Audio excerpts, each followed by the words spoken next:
I think the Yiddish Book Center is vital.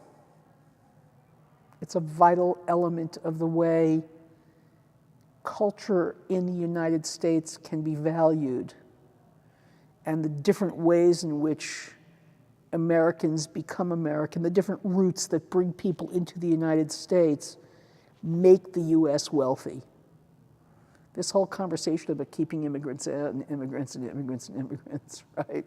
Without the recognition that the wealth of the United States is in that diversity, is in the richness of that diversity.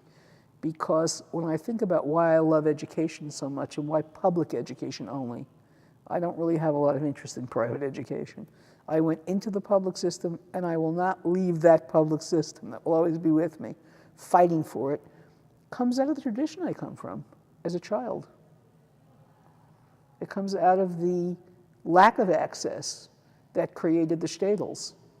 And I don't want to lose that consciousness because now there are other groups that are being denied access. So as long as we remember that our unique cultures are beautiful, but they shouldn't isolate us. As long as we remember that we need to share them and understand the richness of them, we'll always be in good shape.